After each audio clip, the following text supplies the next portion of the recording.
Δεν ξέρετε πόσο χαιρόμαστε που βλέπουμε γεμάτη την αίθουσα και θα το πω και χωρίς καμία διάθεση να προσβάλλω τους μεγαλύτερους. Χαιρόμαστε που έχουμε πάρα πολύ νεολαία εδώ πέρα.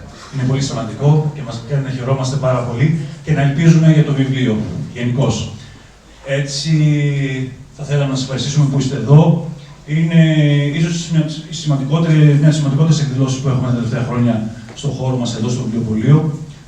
Είναι μεγάλη χαρά και μεγάλη τιμή που αφού πέρασε από πολλά κύματα, έτσι, η εκδήλωση που αναβλήθηκε για λόγους ανωτέρας βίας τον Φεβρουάριο, είμαστε έτοιμοι να την κάνουμε σήμερα. Έτσι, να καλωσορίσω τον Alex Michaelides που είναι μαζί μας σήμερα και να πω, με ρωτήσαν πριν από λίγο κάτω σε μια συνέντευξη, τι ακριβώς είναι αυτό που θεωρείς ότι είναι διαφορετικό, κάνει διαφορετικό τα βιβλία του Alex.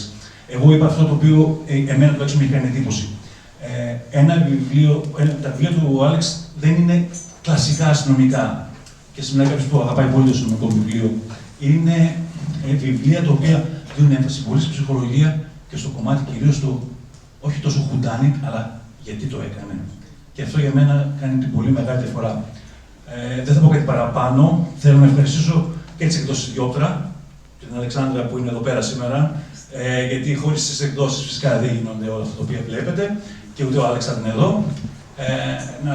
Και ευχαριστώ πάρα πολύ και τη Σύνθια Σάπικα που μας κάνει την μεγάλη τιμή να είναι εδώ πέρα και να παρουσιάσει ένα τόσο εκλεκτικό καλεσμένο. Λοιπόν, Άλεξ, ο λόγος σε σένα. Να πω δύο πράγματα πριν δώσω το λόγο στον Άλεξ. Οι ερωτήσεις θα γίνουν στα ελληνικά, οι απαντήσεις θα γίνουν στα αγγλικά και θα γίνει μια μετάφραση από τη Σύνθια. Να πω ότι η εκδήλωση μάλλον το σκοπείτε, θα ανέβει στο κανάλι μας στο YouTube και ότι στο τέλος της εκδήλωσης ο Alex Michaelides θα υπογράψει στον κάτω όροφο. Εντάξει. Άλεξ, ο λόγος σε εσένα. Ευχαριστώ πολύ. Γεια σας. Καλησπέρα, χαίρομαι πολύ που είμαι εδώ μαζί σας. Θέλω να σας ζητήσω συγγνώμη που θα μιλήσω αγγλικά, απλώς εκφράζομαι καλύτερα στα αγγλικά. I hope you will forgive me for that. It's wonderful to see everybody here, and I'm very excited. So. Okay. Λοιπόν, εγώ θα σας πω ότι ακούγομαι. Ναι. Καλησπέρα και από μένα. Το μεσημέρι πιάμε ένα καφέ με τον Άλεξ. Θα σηκωθώ για να με βλέπετε. Λοιπόν, γεια σας. Το μεσημέρι πιάμε ένα καφέ με τον Άλεξ για να γνωριστούμε καλύτερα και συμφωνήσαμε, για λίγο να σηκωθούμε, για να μας δουν εκεί πίσω. Και συμφωνήσαμε να μην πούμε τι ερωτήσεις θα κάνουμε μεταξύ μας, για να μην χαθεί η μαγεία. Στα 5 πρώτα λεπτά, εγώ ξέρετε κάνω πάρα πολλές ερωτήσεις εξ επαγγέλματος. Στα 5 πρώτα λεπτά λοιπόν ο Άλεξ ήξερε τα πάντα για μένα. Τα πάντα και εγώ δεν ξέρω ακόμα τίποτα γι' αυτό. Λοιπόν, είναι μια καλή ευκαιρία να το γνωρίσουμε καλύτερα μαζί. Είναι πάρα πολύ γλυκός και δεκτικός και παρότι είναι star στα βιβλία πια, γιατί το βιβλίο είναι από τα πλέον ευπόλυτα, best seller δηλαδή, ο ίδιος είναι πάρα πολύ σεμνός και μιλάει για όλα. Επομένως, θα χαρεί πάρα πολύ να απαντήσει και στις δικές σας ερωτήσεις.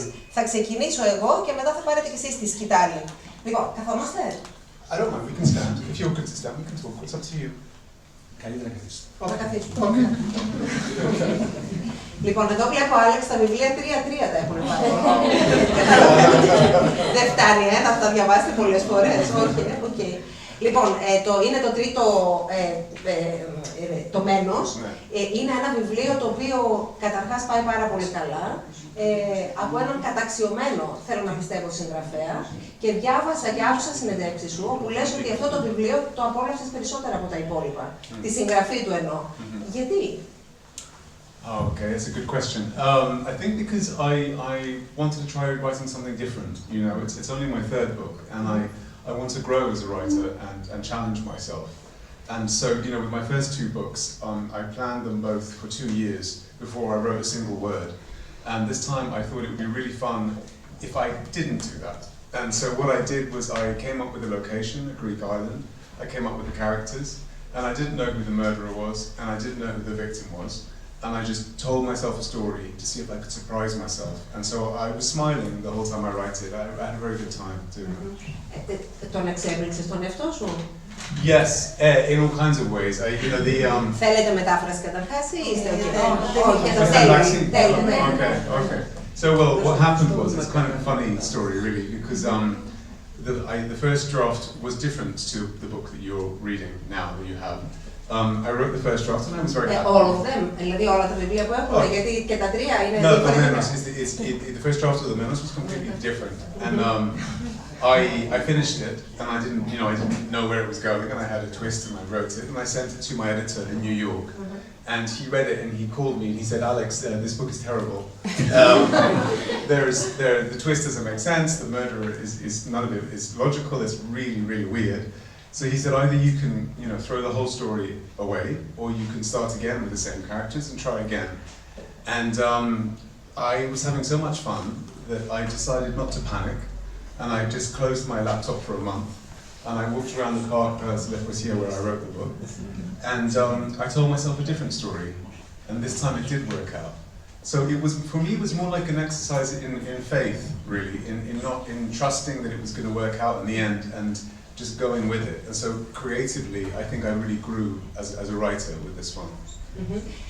Είδα ότι στο βιβλίο υπάρχουν διάφοροι συμβολισμοί, να το πω έτσι, το ελληνικό νησί, το Hollywood, οι θεοί και βέβαια οι άνεμοι.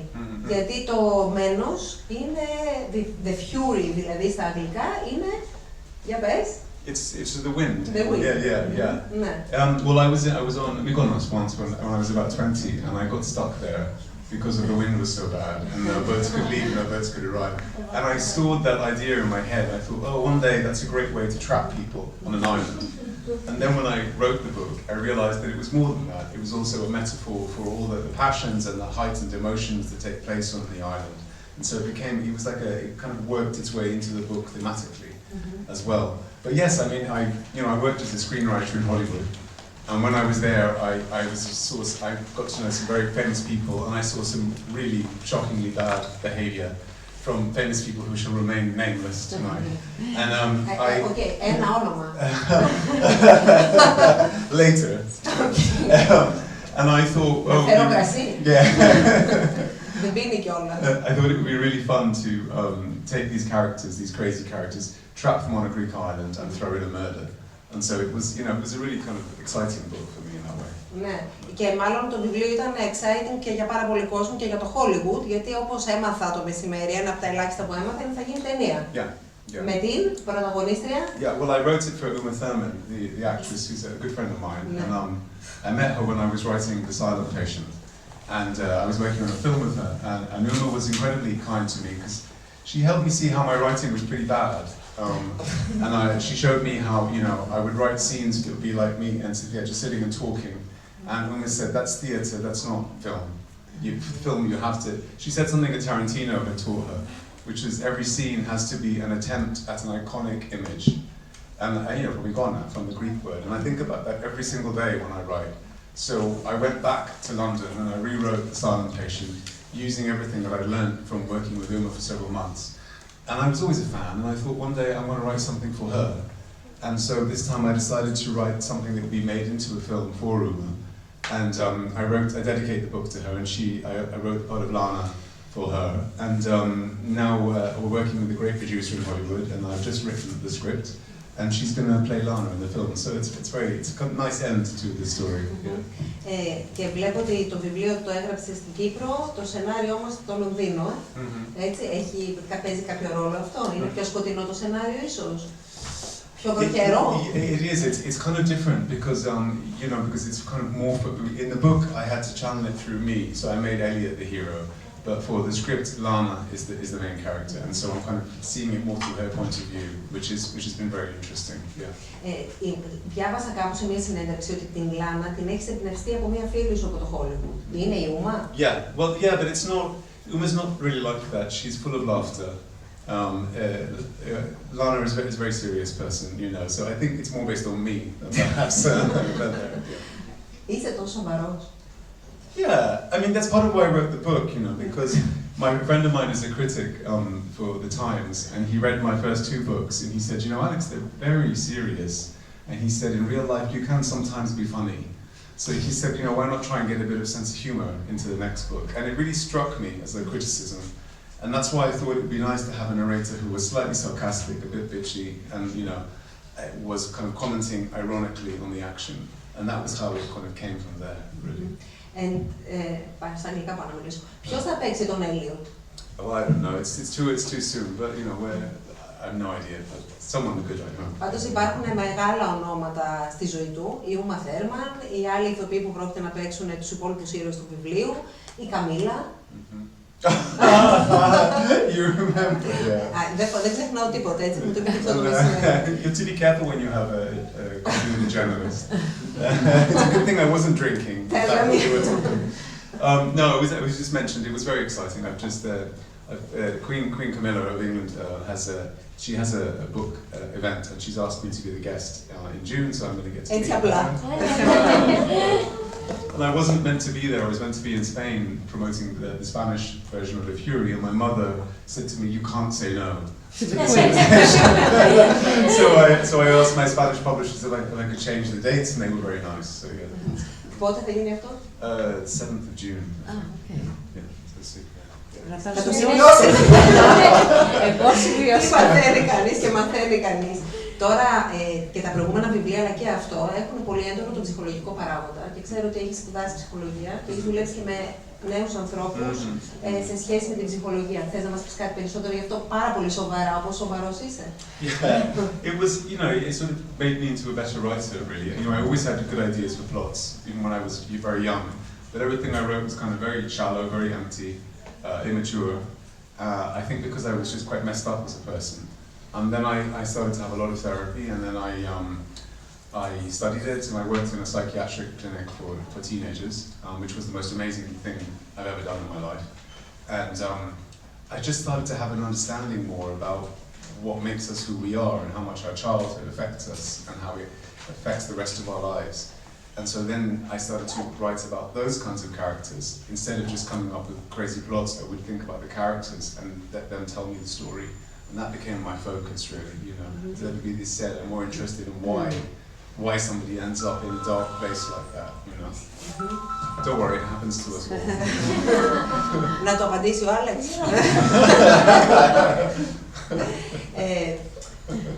Αυτό που έχει ενδιαφέρον στο βιβλίο, και έχεις δίκιο έτσι πως το λες, είναι ότι αυτό το γιατί κάθε φορά. Το γιατί δηλαδή ο Έλιοτ τελικά διηγείται τα πράγματα έτσι, το γιατί η πρωταγωνίστριά σου είναι έτσι, σε στοιχιώνουν αυτοί οι ήρωες, σε οδηγούν αυτοί, δηλαδή αυτοί γράφουν την ιστορία ή τη γράφεις εσύ και τους κάνεις ό,τι θέλεις? I think it's a bit of both, but you know, I start with the interaction. Yeah, I start with the famous quote that says, "Character is fate," and I think that's for me the meeting place of psychology and Greek mythology. Because if we take that quote and we think about it, it means that our miramas, our fate, is not coming from the gods, but it's coming from who we are. So it's coming from our character. So someone with a different character would behave in a different way. So then the question for me becomes, what makes our character? And for me, our character comes, you know, from our childhood, our relationship with our parents, genetics, of course, but also our environment. All of these things shape us and affect our whole lives. And so it's about that, really. It's kind of looking at what makes somebody. That's what really fascinates me, I think. Στη δουλειά μου έχω πάρα πολλούς νέους ανθρώπους που θέλουν να κάνουν δημοσιογραφία. Και οι περισσότεροι από αυτούς πλέον δεν ενδιαφέρονται για τη τηλεόραση και ενδιαφέρονται για το γράψιμο. Και σε ακούω τώρα και σκέφτομαι τι θα έλεγε σε έναν άνθρωπο που θέλει να ασχοληθεί με τη συγγραφή βιβλίων. Και θα ήθελα να μάθω και διάφορα πράγματα για τις απογοητεύσεις σου, θα τα πούμε μετά. Τι θα του έλεγες να ασχοληθεί, να γίνει συγγραφέας, να δοκιμάσει να γράψει? Yeah, I think it's, you know, the advice I give young writers is always try and find a voice that's as close to you as possible. And I think when I first started to write The Sana Patient, and I first started to write in Theo's voice, suddenly I felt like, oh, I can do this, I can communicate everything that's happened to me through this person. And so it was a way of suddenly getting deeper in the writing. But in terms of practical advice, I would just say keep going is my biggest tip. You know, like it took me a long time. I wrote The Silent Patient, took me 5 years. And I gave up, nearly gave up so many times, and so many times I thought this is shit, and I would just put it in a drawer. And then something would make me take it out again and start working on it again. And I'm so grateful I did that. And I think it's a real lesson for all of us, just to keep going in life and not to give up. Και πώς αισθάνεται ένας συγγραφέας όταν απορρίπτουν αυτό που έχει γράψει? Well, it's like, Difficult question. You know, I had rejection, nothing but rejection for many years, and then I wrote something that was, when I was studying film in Los Angeles, I had a great teacher who was a Disney writer, and he used to say to us, the more you try and write something to please the whole world, the less anybody is interested. And the moment you start writing something very specific about what's inside your heart, everyone wants to hear it. And it was only when I stopped trying to write shallow, you know, movies that pleased everybody, and I started to write something about just my childhood and trauma and my life, and put it into the silent patient. Suddenly everyone seemed to like it. You know, so it's a paradox. Μιλάς τώρα για το τραύμα, θα την πάμε τώρα αλλού τη συζήτηση. Okay. Μιλάς για το τραύμα και έχω την αίσθηση ότι όλα αυτά τα παιδιά που μας βλέπουν εδώ είναι τραυματισμένα από πάρα πολλά πράγματα. Από την οικονομική κρίση, από την πανδημία και από όλο αυτό το πράγμα που ζήσαμε, τον εγκλεισμό, το lockdown. Πώς θεραπεύεται αυτό το τραύμα και υπάρχει ελπίδα, δηλαδή θεωρείς ότι μπορούμε να κάνουμε δουλειά και να ηρεμήσουμε το από μέσα μας, αυτό που μας καίει. Είτε εμείς οι μεγαλύτεροι, είτε εσείς οι μεσαίοι, είτε τα παιδιά που είναι μικρότερα. I think the turning point for me in my own journey was when my therapist said to me one day that there is a frightened child stuck inside all of our heads, and that child never goes away. The important thing is to start communicating with that child. And it's a fascinating thing if you think about it, because I think a lot of the time, all of us confuse the past and the present. And so, you know, we think we're reacting to something happening now, but in fact it's a small, scared kid inside us. And so now what I learned to do is to try and communicate with that child and reassure that child and say, you know, I'm a grown-up now, I can look after myself, it's okay, there's no need to be afraid. And in answering your question, I think that, yeah, I'm still anxious, I'm still nervous, you know, coming up the stairs tonight, but I feel in a much better place, and so I don't think you have to be defined by the things that happen to you when you're young. I think you can work through it, you can overcome it, you know, I think all of us, all these terrible things that's happening in the world, life goes on and we continue. Τι ωραίο μήνυμα, έτσι. Θέλετε να ρωτήσετε κάτι εσείς? Εγώ έχω 1000 ερωτήσεις τώρα, αλλά δεν θέλω να στερήσω από εσάς το να ρωτήσετε. Θέλει κάποιος, χωρίς να ντρέπεται? Τέλεια. Ναι. Take mine. Εγώ ήθελα να σας ρωτήσω πιο κοντά στο μικρόφωνο. ότι πολλοί άνθρωποι, ειδικά οι συγγραφείς, έχουν εκφραστεί και έχουν πει ότι ή και τραγουδιστές, καλλιτέχνες γενικά, ότι έχουν μια μούσα.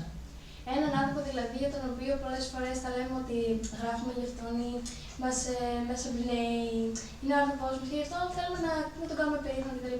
Ή είναι ο άνθρωπος που γενικά αποτελεί την έμπνευσή μας. Έχετε εσείς μια τέτοια μούσα που σας κάνει να γράφετε, ή αν χαθεί αυτό το άτομο ή οτιδήποτε, θα χάσετε κι εσείς το μέσα σας, την έμπνευσή σας.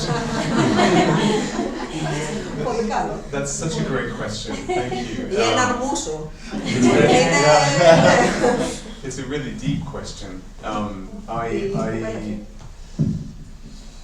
I've been inspired by many people, many teachers in my life. I feel very grateful for that. A lot of the teachers I've never even met. You know, a lot of people, books I've read. I'm the kind of person that I reread books again and again and again that I love, and they become like friends of the characters, you know, and I live with them and I revisit them. But in terms of who I write for, I think the turning point for me was, this is why it's so weird, you know, it's lovely to come and do events like this, but always, even now it still surprises me when people show up. Because I write just for me now, I don't write for anybody else, you know, and every time I get distracted or I get lost, I come back to just me at my kitchen table and I think, when I write something, what would I like to read? And if I read a book that is, you know, if I write a book that I love, if I write something that I love, then I'm happy. And then weirdly, it seems other people seem to like it too. So I think the answer is just to be true to yourself, you know, and write for you. I think that's what I think. Εγώ σπουδάζω δημοσιογραφία, αυτό έλεγα πριν και στην κυρία Σύνθια. Και ένας από τους μεγαλύτερους λόγους που πέρασα δημοσιογραφία είναι γιατί ήθελα και εγώ να γράψω κάποια στιγμή ένα βιβλίο. Είχα πάρει πρώτα τη σιωπηλία στιγμή όταν είχε πρωτοκυκλοφορήσει και ήθελα να σε ρωτήσω πώς ξεκινάς ένα βιβλίο. Δηλαδή, σε τι συλλογισμό μπαίνεις, πώς σκέφτεσαι τους χαρακτήρες, αυτή την πλοκή. it's kind of like, for me, I always think it's a collision of ideas. It's not just one thing. It's something where for me, my books, say The Silent Patient, I've been obsessed with the myth of Michaelides since I was a teenager. When I first read it, I read the play by Apprilius when I was about 13 or 14, and there was something about the fact that she didn't speak that just haunted me for years, and I wanted to know why. And then I was working in a psychiatric unit, and I thought, oh, what if I set the story in a psychiatric unit and set it now? And then I thought, well, how can I write a detective story? I don't know anything about detectives. But then I thought, oh, well, I know about psychotherapists, so maybe the detective could be a psychotherapist. And so it was a collision, of all of these different things. It's not just one thing. But practical advice, what I would say is I always start with a place. I don't know why. I just think I always wanted to write a book like Agatha Christie. And all of the novels that she writes, they're all set in one location, isolated location. And the reason I wrote The Silent Patient was because I thought she'd never set a book in a psychiatric clinic. And I thought, oh, I could do one there. And then when I wrote that, I thought she'd never set one in a university because she didn't go to university, I think. And that's why she didn't feel she could bring it to life. And I thought, oh, well, I could write about my experience there. And then I kind of ran out of things that she hadn't done, so I didn't I? But again, I thought what I can bring to that is the fact that I could set it in Greece, because I know this part of the world very well. So I guess what I'm coming back to again is that you have to bring it back to your experience. I think, if you want to write a book, you have to find, I wouldn't set it on Mars. I would set it in Thessaloniki, if I were you. I would set it in something that you know really, really well, and you can speak about truthfully and honestly. I think that's the key. Οπότε μια καλή ερώτηση είναι αν έχει σκεφτεί το επόμενο βιβλίο.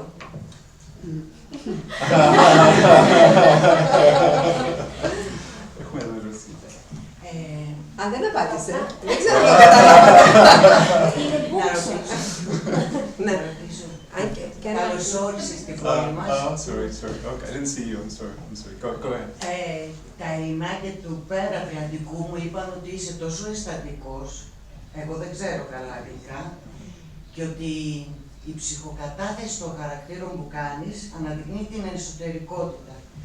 Και άρα, ας πω, βιωματικά μέσα στα μόρια σου θέλει να είσαι επικοινωνιακός και να προσδίδεις το ρούτι του καλού. Τα καταλαβαίνεις, αγόρι? I'm sorry, I need some help. Πρόταση να μεταφράζουμε. Ναι. Για πείτε. Η ψυχοκατάθεση. Το χάρισμα της αισθαντικότητάς σου, της επικοινωνίας να το δώσεις, είναι το θετικό ρου, όσα και μαύρα και αν βλέπεις και αντιμετωπίζεις. Είναι διαισθητικός μέσα στην ψυχή και αποτυπώνει πολύ καλά τον χαρακτήρα, αποδίδοντας τον θετικά. Αποδίδοντας τον τι είπατε? Θετικά, στο ρου της θετικότητας. Δεν αναδεικνύει όλο τον αρνητισμό. Or something like that. I think you have to, I think it's important not to judge your characters, and I think you have to have empathy and sympathy for them all, even if they're, bad people, quote unquote, and they do terrible things. I think you have to really feel inside their heart and their soul. It's like having a best friend, and I don't judge my best friends. Even if they do bad things, I try to understand why they do them. I think if we judge our friends, we wouldn't have friends for very long. And so I think it's about that, really. I'm not sure I'm answering your question, but I'm trying. Η ερώτηση ποια είναι για να την μεταφέρω? Το χάρισμά σου λοιπόν να επικοινωνήσεις και να γράψεις. Είναι η αγάπη σου να μεταδώσεις τη θετικότητα στους ανθρώπους. Ότι όποιον αρνητισμό και να περνάνε μπορούν να τον αντιμετωπίσουν και να βρουν το θετικό ρου. All the negative thoughts and find something positive, the positive way. Yeah, I mean, that's very nice of you to say that. I don't think in those terms, no, I don't really. I just try to bring characters to life as best as I can, I suppose. I don't try to give a message. Άρα αποτυπώνεις κλασικά. Γιατί εγώ νόμιζα ότι σε ράντισε η μνημοσύνη από εδώ, από αυτούς τους τόπους. Προσπαθεί απλά να δώσει ζωή στους χαρακτήρες. Ευχαριστώ πολύ. Έχεις μια ερώτηση? Ναι. Σ' ακούμε. Πολλά από το πρώτο βιβλίο, ειδικά η σιωπηρία στιγμής, είχε γίνει διάσημο και πριν, πιο νωρίτερα. Απλά περισσότερα άτομα, κυρίως στη δική μου ηλικία, Βρήκαμε περισσότερα από τα βιβλία σας μέσα από το BookTok, για παράδειγμα. Yeah. Άλλαξε, ναι. Δεν ξέρω κατά πόσο είμαι περήφανη γι' αυτά, αλλά εντάξει. Μια χαρά, πολύ καλά. Ήθελα να ρωτήσω, άλλαξε αυτό κάπως, ίσως στη σχέση σας με τη συγγραφή ή με τους αναγνώστες τώρα, με την επαφή σας που έχετε ένα νέο κύμα, ας πούμε, ή δημοσιότητας ή θαυμαστών? Thank you. That's very kind. Yeah, look, I don't think you should be. I think you should be proud of BookTok. I think it's amazing. I think any way that people share books is fantastic. I'm not on TikTok because I'm too old, but my publishers have shown me videos, and it's amazing. It's a great, what an incredible way to share books that you love with people all around the world. And you know, when I wrote The Silent Patient, I'm being quite honest now, when I wrote The Silent Patient, I was in a really bad place. Like, I felt very lonely and very isolated. And then when the book came out, I just, you know, I wasn't even on Instagram, and my publisher said, you have to join Instagram. And then I started to get messages from people. And that's what's changed my life, really, is getting messages from people on the other side of the world who say, I was in hospital and I wasn't well, and I read your book and it distracted me for 5 days, and I just wanted to say thank you. Things like that are amazing, you know. And when I was just in San Francisco, a young lady came up to me and she said, this is very sad, but she said her cousin was a big fan of my book, and he had a very difficult life, and he's no longer alive. But she wanted me to give him a present that he gave her, and it was a little badge. And it's on the badge it says, it's never too late to have a happy childhood. And she wanted me to have it. And I just started crying, and we hugged. And, you know, things like that are amazing. These kind of connections are so amazing and life-changing for me. It's incredible. And so that's why I think social media, you know, has a lot of bad things, but it's so wonderful because people can reach each other from so far away. You know, if that makes sense. Ξέρετε, ήθελα να του κάνω αυτή την ερώτηση τώρα. Αν είναι ποτέ αργά για να ζήσει κανείς ευτυχισμένα παιδικά χρόνια. Απίστευτο. Thank you, Alex. So it's never too late. I don't think it's ever too late. You know, I think it's about, you know, there's a bit in at the end of the Fury. Mariana, who is the therapist of Eliot, who was also in The Maidens, she says to him something. Donald Winnicott was a very famous British psychoanalyst, and he says the true self is only found through play. And I love that quote. I've always been obsessed with that quote, because what it means is that, so when you're playing, right, and you're a kid, you're not being graded, evaluated, judged, criticized. You're not doing it for an audience, you're not doing it for applause, you're just having fun. And I think that's so incredible, just to be able to try and reach that again. To have the joy of being a child, you know, to have that kind of freedom, and it's really important for all of us, I think, you know. Έχεις αυτή την αίσθηση ότι παίζεις όταν γράφεις? Yes, yeah, it is joyful for me. Really, that's a great question, because it's true, that's exactly how I feel. I feel like it's a great joy, you know. It's difficult when you put a book out there, because people then, you know, everyone has an opinion, and everyone's entitled to their opinion. And that is difficult, because I get lots of opinions thrown at me all day long about my writing. But I think it's important not to think about that too much and just not look at it. I don't read reviews. I don't. You don't? No, because I'm so sensitive that I'd probably never write again. You know, so I think it's better that I just try and have a good time. But not all reviews are bad. Δεν είναι και όλες οι κριτικές κακές. No, I know, but even you don't. You know, we're all the same. I don't remember the good reviews. Do you remember the compliments people give you? No, you just remember the bad things. It's just human nature. It turns into concrete in your brain, and you can't get rid of it. That's what I think. Depends. Maybe you have better compliments than I. Ερώτηση κάποιος? Αποκλείεται να μην θέλετε να... Και στα τρεις σας βιβλία έχετε κοινούς χαρακτήρες. Αυτό έγινε σκόπιμα, σας βοήθησε για να αρχίσετε να γράφετε την ιστορία στη συγγραφή, ή έχετε σκοπό να κάνετε κάτι μεγαλύτερο με αυτό? Look, I love to have returning characters in all the books, because as a reader, I love it. When I encounter different characters reappearing in books, and they have like a small part in one book, and they have a big part in another book, I think that's really fun. And as a writer, it means I can approach characters from a different perspective, and it makes it more three-dimensional. And so, you know, with The Maidens, I felt that I didn't quite capture Mariana in the way that I fully wanted to, and so I brought her back for *Menos*. And, you know, there's a little moment when Theo was mentioned as well in this, and I am working towards that. I think they will kind of float in and out of the books. I do want to write the sequel to The Silent Patient where I bring back lots of characters. I think it's a fun thing, but also it means that means I don't have to say goodbye to these characters that I have spent years living with and writing at the end of the book, because I know that they're going to reappear again at some point. Yeah, thank you then. Άλλη ερώτηση? Απίσω. Είναι μια κυρία.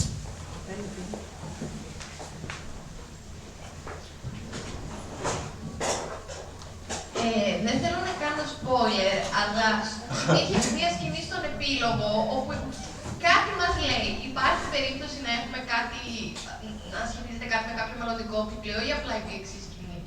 Didn't quite catch the question. It's about something that it's in the end of the book. She doesn't want to make a spoiler, I got that. Yeah, but she got something at the end of the book that maybe is a prologue, yes, for a sequel or something like that. Well, we could talk about it at the end. I don't want you come and find me, we'll talk to you about it then. No. Συζητούσαμε, μ' ακούτε από το μικρόφωνο. Συζητούσαμε λοιπόν για το πόσο δύσκολο είναι να γράψεις το δεύτερο βιβλίο και ότι το τρίτο βιβλίο είναι ακόμα πιο δύσκολο, ή το δεύτερο. No, it's much. The second book is difficult. I think for every writer says that because you know, Stephen Fry is an English writer who I love, and I know him a little. And he said that you have 40 years to write your first book and then 6 months to write your second book. And it's really true because you know, I put my whole life into my first book, and then the weekend that I sold it, my new agent, Sam, who's still my agent, said to me, okay, it's a 2-book deal, so they need another one. So give me a synopsis by Monday of the next book. And I nearly started crying when he said that. I was just like, I can't do that. Yeah, but he gave me some good advice. He said, you know, you're going to have to write a second book at some point. It might as well be today. And it's good because if you could, otherwise I could be like Donna Tartt and not write a book for 10 years. Yeah, it's like, I think it's good to keep going. And it teaches you how to go from being a one debut writer to being a novelist, you know, and so I'm happy. Now the third book for me was a joy. It really was. I had so much fun with this book, but also because I didn't really write it for me, you know, I wrote it for my friend Uma, so it felt like it was a kind of a love letter really, as opposed to anything else. Η Uma τι είπε όταν διάβασε το βιβλίο? She liked it very much. She had criticism, she had comments, and she read the first draft, and she helped me. She gave me comments about Lana and things, and so it was very interesting to work with her a little bit on that. Ποιος διαβάζει πρώτος τα βιβλία? It takes me a very long time to show anybody because, you know, I generally just, every time, I just want to throw up when I read something I've written generally. And so it takes a long time till I rewrite and rewrite and rewrite. And that's also my advice for you if you want to write a book, is you have to, you know, so when I was young, I would write the script and I would think it was amazing and I would send it out to the world and everybody hated it because it was the first draft. And it's, you know, you have to remember that the first draft is always bad. Always, always, always bad for every writer. But that's really liberating and freeing if you know that, because then it means you can make it better. And you can't make it better from nothing. You have to have the first draft. And so for me, I'll write a first draft and then I'll rewrite it again and again and again and again. And then finally I'll send it to my editor, Ryan in New York, or Sam, my agent. And they always give me such incredible comments and kind comments. I think it's important to send books to people who are going to be kind when they're in that very early stages, because you don't want to get someone who's going to be critical and tear it apart, you know? Okay. Ερώτηση? I love all the questions from the audience. Thank you for this. I'm enjoying this. Θεωρείτε ότι η εμπειρία ενός συγγραφέα και τα βιώματά του είναι εξίσου σημαντική με την έμπνευση από όλους τους συγγραφείς, όπως η Άγκαθα Κρίστη και η Ruth Rendell για εσάς? So what was the question? Αν είναι εξίσου σημαντικά η εμπειρία με την έμπνευση από άλλους ανθρώπους του χώρου.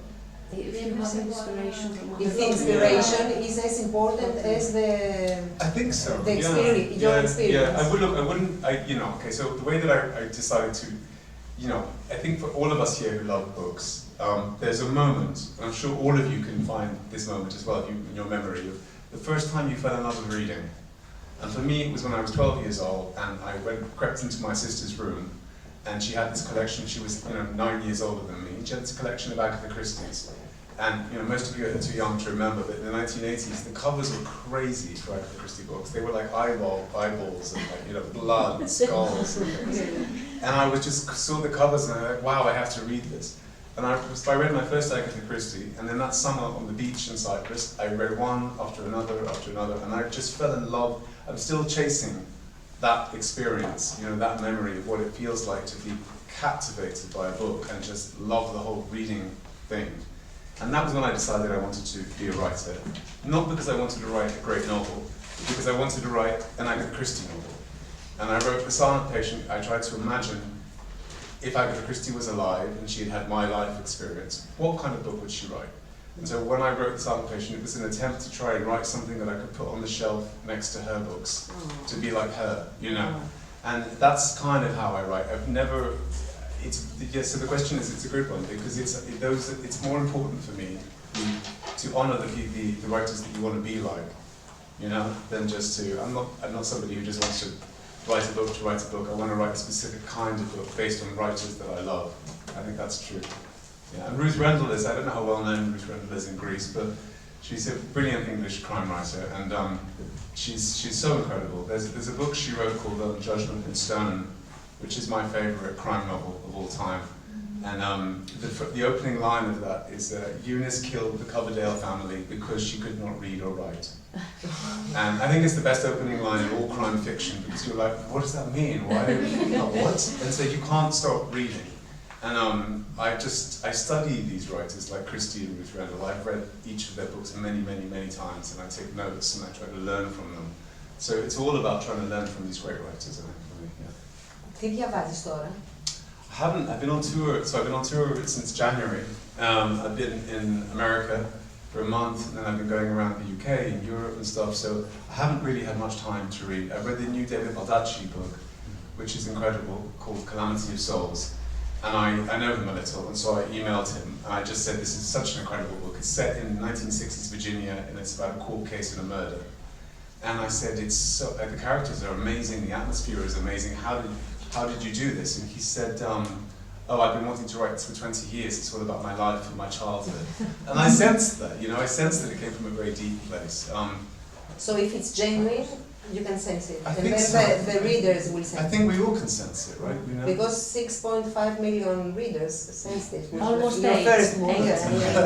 With your first book, and then they still sense it with the next book. So yeah, well, that's very kind. You do something right. Oh, thank you. You're welcome. Υπάρχει μια ερώτηση εδώ. Καλησπέρα και από μένα. Όταν γράφουμε και όταν διαβάζουμε, τουλάχιστον σε μένα αυτό σημαίνει, ακούμε πάντα μια φωνή στο κεφάλι μας. Για σας, αυτή η φωνή σε ποια γλώσσα είναι, με δεδομένο ότι είστε δίγλωσσος, από το καλό? It's, my mother is English. I grew up in a house full of books, and my mother gave me all of these books to read when I was a teenager.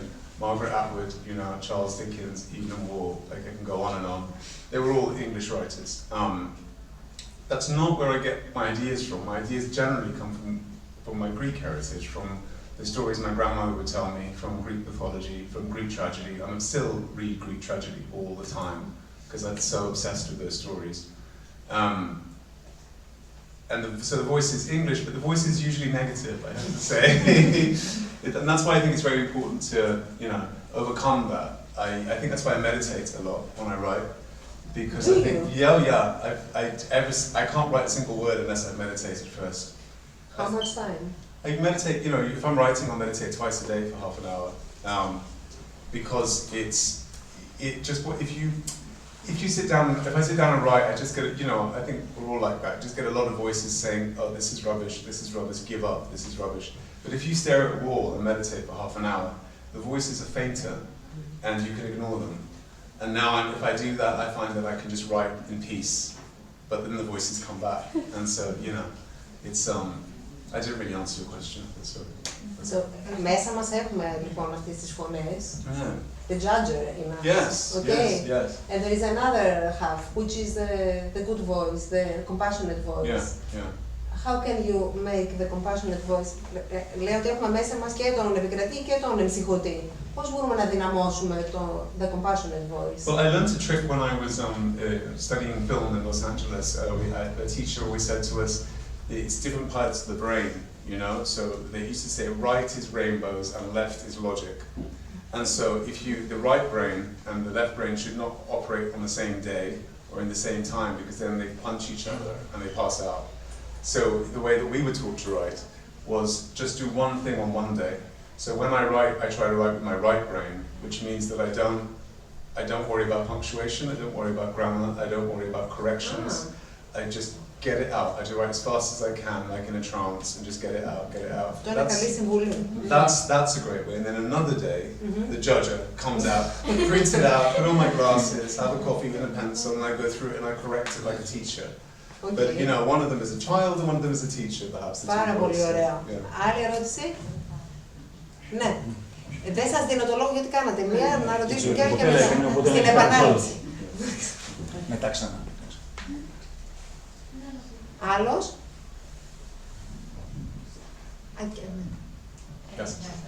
Λέτε ότι πάντα τοποθετείτε τα έργα σας, τα βιβλία σας σε μια σκηνή, σε ένα χώρο. Είναι ένας χώρος που γνωρίζετε καλά, είναι ένας χώρος που τον ερευνάτε, που ψάχνετε στοιχεία γι' αυτό. Yeah, αυτό που σας οδηγεί, ας πούμε. Well, you know, it has to. For me, it's like it's things that I wanted to write about. Like when I was working in the psychiatric clinic, I felt very strongly that I wanted to. The whole time I was there, I was taking notes, and I didn't quite know what for. And then I realized I wanted to write about it in a book. And I wanted to write about being at Cambridge University for 20 years because it haunted me for years. It's such an amazing, mysterious, magical, romantic place, and I thought I have to write about that one day. And now I feel, you know, I was talking about it earlier, that I feel that I'm grown up now, and I feel like I'm ready to write about my childhood. And so I think my next book I want to write is going to be set in Cyprus, and it'll be like what it was like growing up, you know, after the invasion of 1974, what it was like having an English mother and a Greek Cypriot father, and my grandmother, and all of these things that were going on. I think that's a kind of really, you know, it has to be something that's very true to you. Is this your next book? I think so, yeah. Μας το είπε λοιπόν. Αυτοβιογραφικό. Yeah, well, with a murder, of course. I hope so. There's always a murder. Yeah, you know, also I think it's good to write about something, yeah, that you don't have to research too much. You know, with the Maidens, I'd forgotten Cambridge University, so I researched. That took me so long to write that book because I set myself the difficult things of writing a Greek tragedy professor and writing lectures and stuff and writing about students, and I'd forgotten it all. So I kept going back to Cambridge for long stretches of time, and I took a notebook with me and I decided to walk through the book, and so everything that Mariana did in the Maidens, I did. So if she went to the Eagle pub on Thursday evening at 8 o'clock, I went on Thursday evening at 8 o'clock with my notebook and I ordered food and I smelled the smells and I listened to the sounds, I wrote it down. And so it took a long, long time to do all of the research and everything. And then I thought, it's a lot of work. And this time I thought with the ΜΕΝΟΣ I would just try and write about an island that I knew very well. And because I was living in Cyprus when I wrote it, I just had to look out the window and describe what I was seeing. So it wasn't so difficult. But yeah. Χαμός. Να ακούσουμε και έναν κύριο.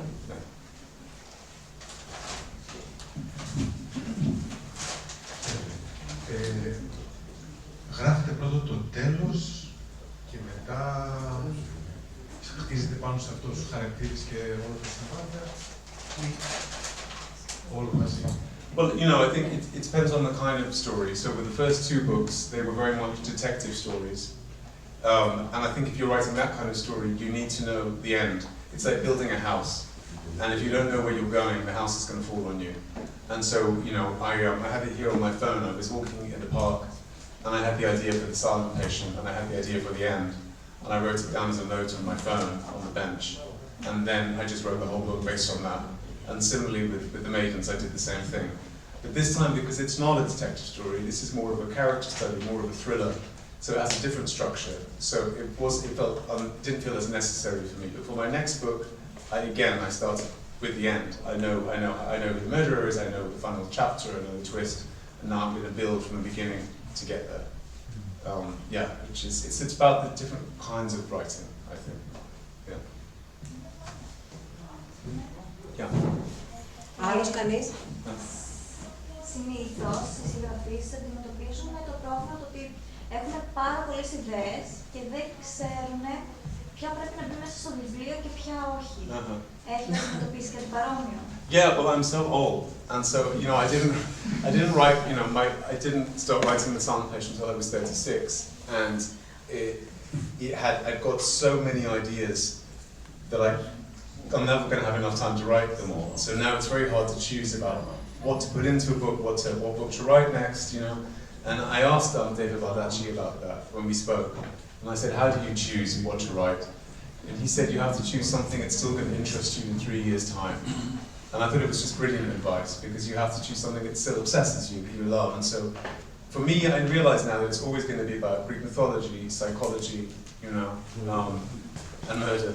Because these are the things that I find very interesting. I find, I want to write about death and God and all this stuff, because it's just the same kind of themes, I suppose, that keep coming back to me.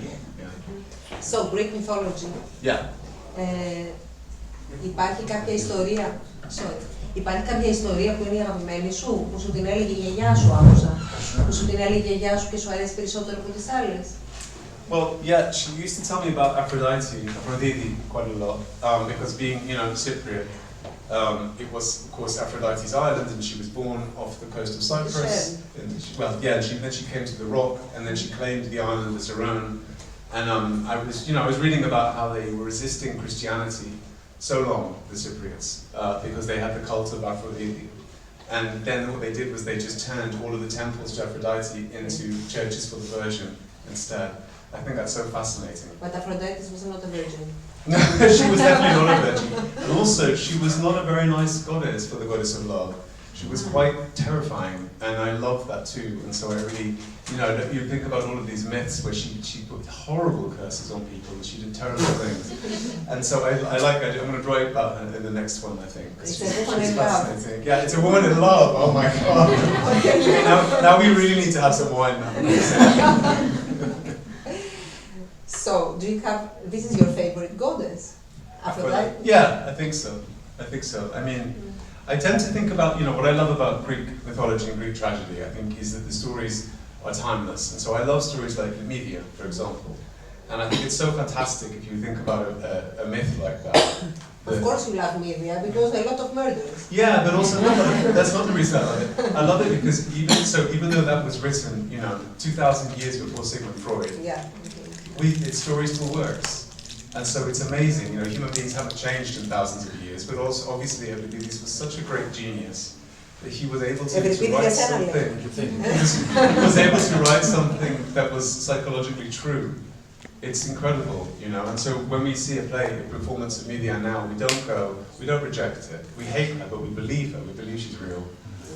And that's what I think the myths are so amazing, because nowadays, Madeline Miller was the first person to do it. If you retell these stories in a feminist way or a psychodynamic sort of way, and you take them apart and put them back together, the stories still work. And that's why, I always say that the Greek mythology doesn't belong to Greece, it belongs to the whole world. Because everyone around the world can relate to these stories, and I'm obsessed with them. Yeah. And πιστεύεις στο Θεό? In God? Yes, of course. Yes. The grandmother. I do believe in God. Yeah. I think I didn't when I was younger, but now I think it's impossible not to. The older I get, I think I really believe in it. Yeah. Why? This is really deep. I just feel like I witness. I don't want to say him because he might be a her. I feel like God is everywhere, and I see it in other people, I see it in animals, I see it in the planet all the time. I just think, of course there's a God. Yeah. Religion is a different question. But God, yeah, of course I believe in God. Yeah. Okay. Thank you. Άλλος? Άλλη? Να τελειώσουμε. Θα μεταφράσω, καταλαβαίνω. Ποντιακά δεν θα πω αγγλικά. Να με συγχωρέσει πρώτα απ' όλα που δεν καταλαβαίνω τα αγγλικά. Αν και στην ξενιτιά όταν μιλούσα μου λέγανε ότι το μεγαλύτερο χαρίσμα είναι η γλώσσα του σώματος και το βλέμμα. Είναι κοντισμένο, θα καταλαβαίνεις αυτά που Ναι. Α, πολύ ωραία. Λοιπόν, εγώ θα έλεγα για τη μανούλα σου, αλλά μόνο σου έβγαλε τη ρίζα και το μαγνητισμό. Σε ράντισε η γιαγιά σου και η θυγατέρα νοημοσύνη. Ήταν στο πέρασμα του. Δεν μπορώ να τα μεταφράσω. Να σου δώσουν όλη την χάρη. Εγώ τα λέω αρχαιοποδιακά. Σου εύχομαι παλικάρι και είναι πολύ δυνατή η διείσδυσή σου, εκτός από τη γραφή, να θέλεις αυτό θα χαρίσει ακόμη περισσότερο όταν θα το δεις επικοινωνιακά που μου λες μακητανία. Άρα αγαπάς τόσο πολύ κάτι, τη γιαγιά σου, τη μητέρα σου, το κορίτσι σου, που θέλεις να το αποδώσεις και μέσα από αυτό το χάρισμα. Να σε καλό, ευλογημένο σου ότι κάνεις. Ευχαριστώ πολύ. Τα είπατε πολύ ωραία να τη χειροκροτήσουμε. Ναι. Πάρα πολύ ωραία τα είπατε. Καταπληκτικά ήσασταν. I have to say your vocabulary Ούτε τη is διείσδυση amazing. μπορώ να μεταφράσω. Κι άλλο θα τον έλεγα να δεν κάνει, θα πάμε. Ναι. Άλλη ερώτηση έχει κανείς? Ναι. Ωραία. Χαίρετε. Ήθελα να ρωτήσω, ως φαν της Αγκάθα Κρίστη, έχετε σκεφτεί ποτέ να γράψετε ίσως μία σειρά με κάποιο detective? Τύπου Πουαρό ή και Miss Marple? That's a great question. You know, I've thought about it. I just don't know if I'm capable. Because I think that the stories that I write are kind of very self-contained stories. And even though the characters cross in and out, the idea of writing a detective who doesn't change doesn't interest me. If you think about the characters, you know, my heroes have been, you know, Elliot, Mariana, and Theo.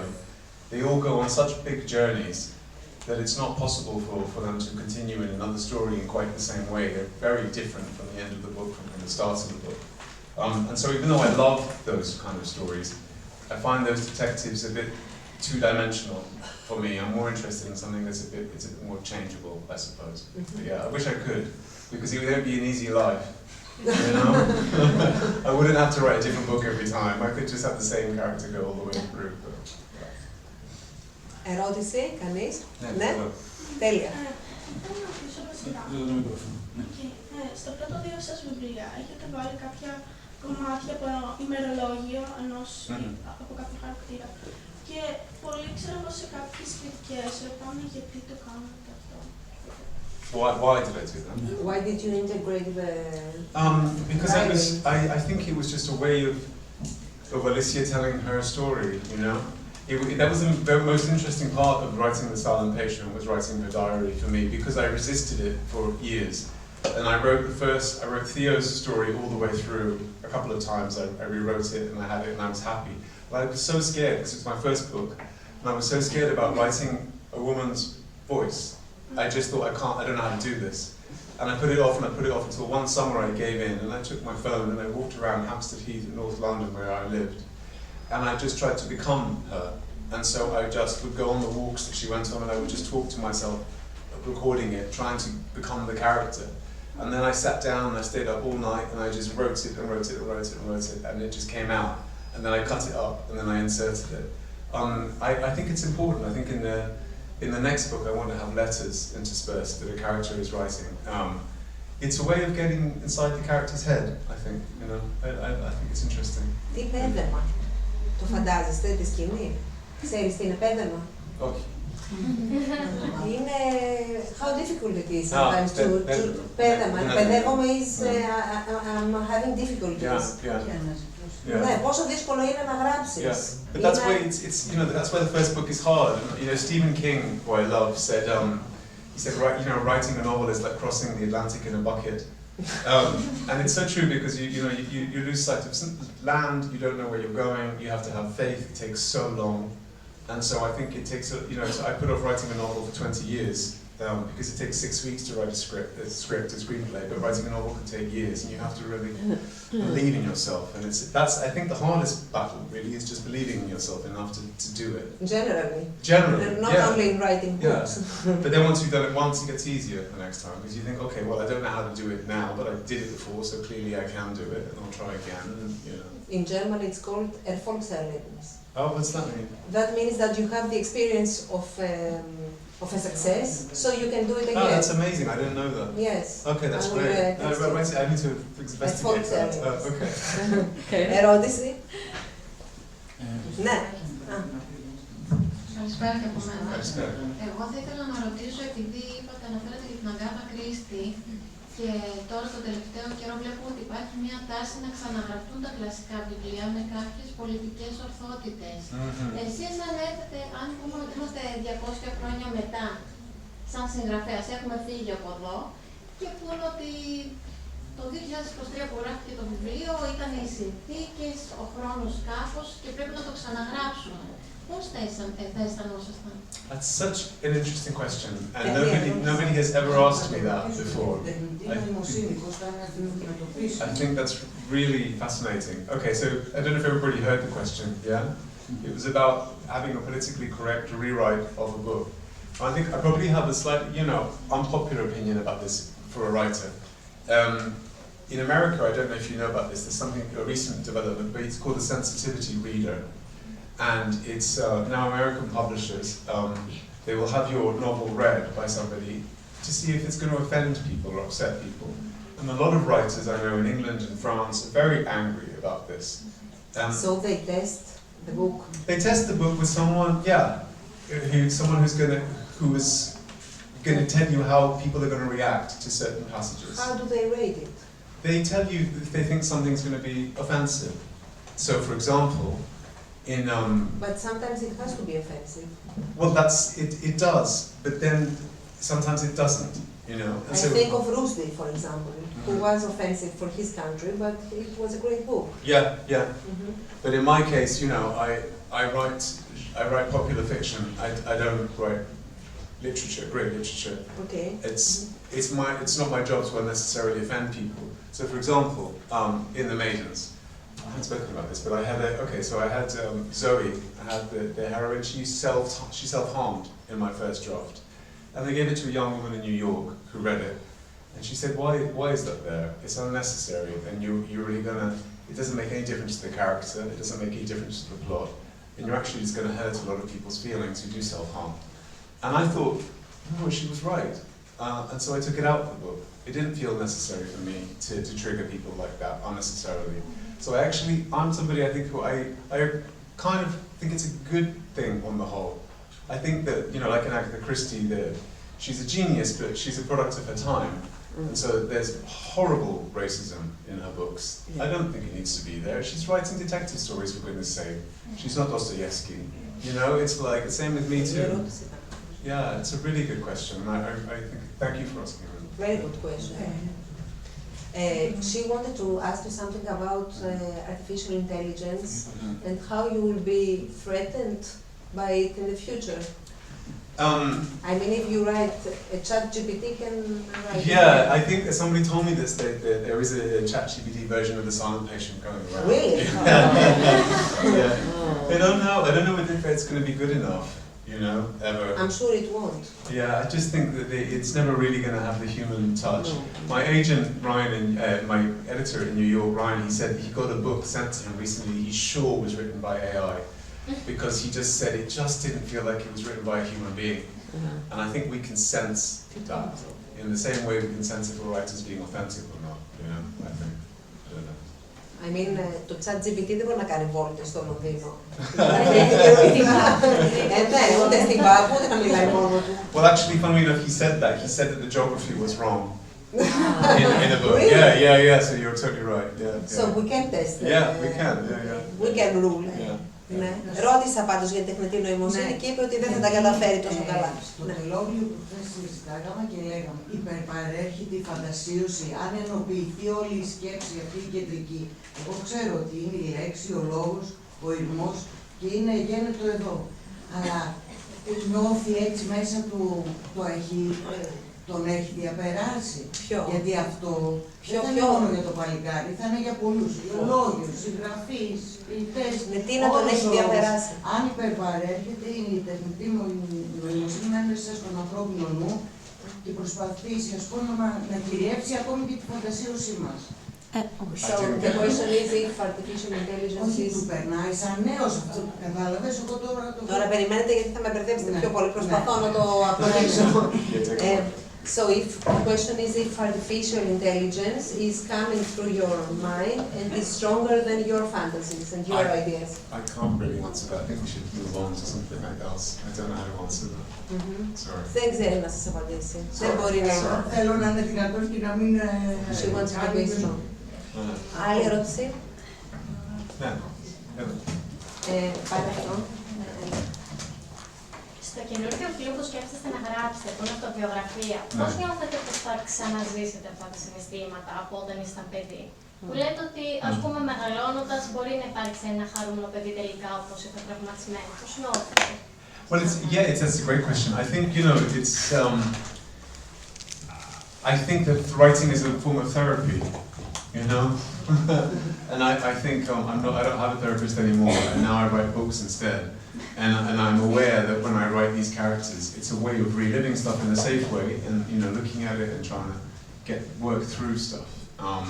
I think it's going to be, you have to wait until you're ready, but now I feel ready to write about my childhood and stuff, but it's not going to be a straight autobiography, it's going to be fiction, you know. I don't think anybody would want to read an autobiography of mine, but it's going to always be, what I like to do is to take like an Agatha Christie plot or a thriller plot and then marry it with a kind of deeper psychological story. So it's always going to be a kind of detective story in my head. Δηλαδή ούτε στη σιωπηλή ασθενή υπάρχει κάτι αυτοβιογραφικό, γιατί εγώ πιστεύω όλοι οι συγγραφείς όταν γράφουν βάζουν και πράγματα δικά τους μέσα. Yeah, absolutely, but in an emotional sense. You know, the facts are not what happened to me, but the emotions, yeah, absolutely, yeah, always I think. Άλλη ερώτηση, καλύτερη από τη δικιά μου σίγουρα. Παρακαλώ. Θέλετε το μικρόφωνο?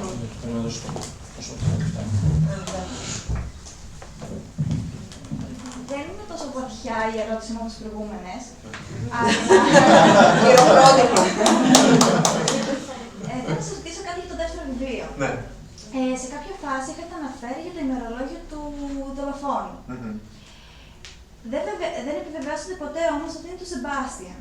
Έτσι στο BookTok έγινε λίγο ένας χαμούλης για το αν η Ζώη φανταζόταν την σχέση της με τον Σεμπάστιαν ή αν όντως υπήρχε αυτή η σχέση. Oh, well, that's quite a spoiler that you just told. Wow, that's such a good idea. If only I had thought of that myself. No, I didn't know that. That's a great idea. Maybe I'll use that in another book. Can I ask something? Yes, you go ahead. Αναρωτιέμαι πόσο χαρούμενος νιώθει, που είστε όλοι τόσο μικροί και διαβάζετε τα βιβλία του. Είναι τέλειο αυτό. Πώς νιώθεις λοιπόν? Γιατί είπες 2 φορές ότι είσαι πολύ μεγάλος. Ναι. Δεν είσαι, αλλά λέω το. It feels great. It feels really good. I just think it shows that young people are very mature these days. That's all. You know, because I think the things that I'm kind of shocked when, 13-year-olds are reading The Silent Patient and then talking to me about it. And I'm like, wow. When I was 13, I was not reading things like that and understanding them as well. But I think everybody is so sophisticated now because you're just growing up. It's so much faster than when we were young, right? You know, I think it's a really different kind of world that you're living in, and it's amazing. So yeah, it's great. Κάποιος άλλος? Έχει πει. Πάρα πολλά. Πίσω. Και 3 απαντήσεις. Με βάση μια προηγούμενη ερώτηση για το political correct, τα κλασικά βιβλία όπως η Αγκάθα Κρίστη δεν είναι ο τρόπος που έχουν γραφτεί, ο τρόπος που τα καθιστά κλασικά. Και μέσα από τα βιβλία δεν βλέπουμε την εξέλιξη του ανθρώπινου είδους. Δηλαδή το πώς σκεφτόντουσαν τις θέσεις, πολιτικές θέσεις, τη θέση της γυναίκας. Γιατί δεν νομίζω ότι ο Άντων Τσέχοφ, ας πούμε, που είναι άκρος κλασικός, διατηρούσε τη γυναίκα σε μια υψηλή θέση, αλλά το διαπραγματευόταν. Εσείς σαν συγγραφέας δεν θα νιώθετε περίεργα αν σας άλλαζαν τον τρόπο που το γράφατε, τη θέση σας, το σκεπτικό σας, αυτά που θα θέλατε να περάσετε ή αυτά που βιώσατε μέσα από το πέρασμα των χρόνων γράφοντάς τα. Yeah, I'm not talking about rewriting Agatha Christie, I'm talking about removing offensive words. All of the books, everything classic or after a lot of years, change them with political correct? I don't, yeah, but when I'm talking, okay, I agree with you, but I'm just saying that I'm talking about specific words. I'm not talking about attitudes in the book that should be rewritten or you know, changes of characters. I'm talking about offensive words that not changing, but replace some words with political correct or something like that. Well, what I think is great about all of these books, right, you know, because there was a big fuss recently about Roald Dahl, who I loved when I was a kid. He's also being rewritten, and I was a bit upset about that, because I think it's kind of unnecessary. But what's great is that the original versions remain.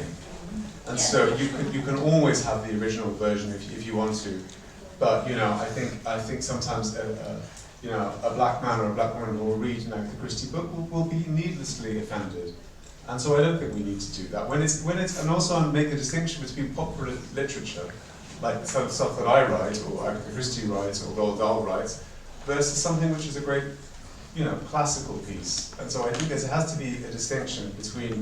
I don't pretend that I write art, you know, at all. And so no, I'm not saying that, but I hope for you to be a classic one day. Oh, you're sweet. Yeah, that's you made my night. That's thank you very much. You know, I don't think it's ever going to apply to me. A, because I'm not going to be a classic, but B, because I try very hard not to hurt.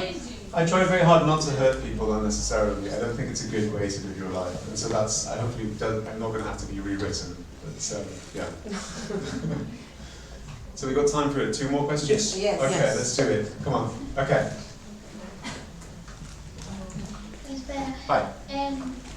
Πριν αναφερθήκατε στις ηλικίες και ήθελα να ρωτήσω, επειδή στα βιβλία σας μιλάτε πάρα πολύ για τα ψυχολογικά τραύματα και ασχολείστε πάρα πολύ με την ψυχική υγεία. Και δυστυχώς στις ημέρες μας αυτό είναι ένα πολύ μεγάλο ταμπού. Πιστεύετε ότι αν κάποιος που διαβάζει τα βιβλία σας θα μπορούσε να αλλάξει αυτό το ταμπού? Γιατί ειδικά πολλοί νέοι σήμερα πάσχουν από ψυχικά τραύματα, αλλά φοβούνται λόγω αυτού του ταμπού. I think it's really good to talk about these things. You know, I was, you know, like I said, I've been traveling a lot, and I was just in Romania. And I thought I was just having a very normal conversation like I'm having with you guys now.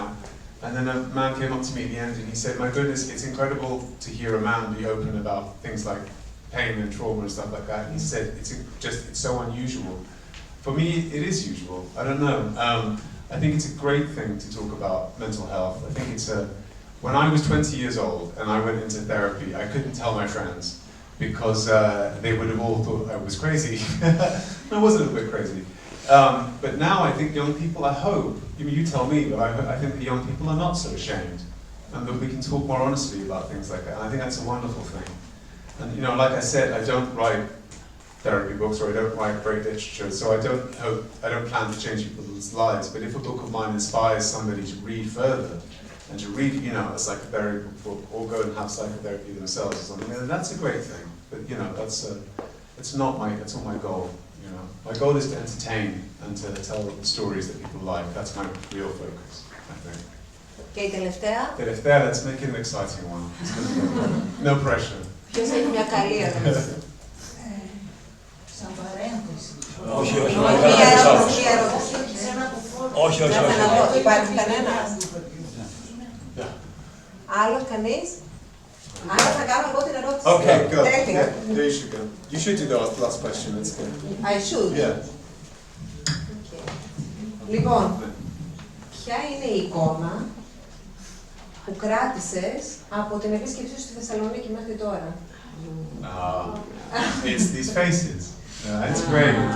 It makes me really, really, really happy to engage with people and to meet people of all ages and to connect with people. You know, that's the best gift that I could ever have, and it's such a wonderful feeling to think that people have read something I wrote and they liked it and responded to it. I can't tell you how wonderful it feels, and so I'm hugely grateful, and I want to say thank you. Ευχαριστώ πολύ.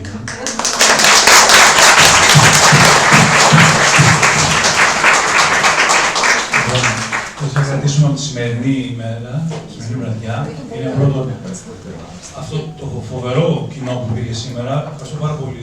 Την νεολαία ήταν σήμερα το κάτι άλλο. Οι ερωτήσεις ήταν καταπληκτικές πραγματικά και φυσικά θα κρατήσουμε το γεγονός ότι όλοι συμφωνούμε ότι ο Άλεξ πολύ σύντομα θα είναι κλασικός. Έτσι.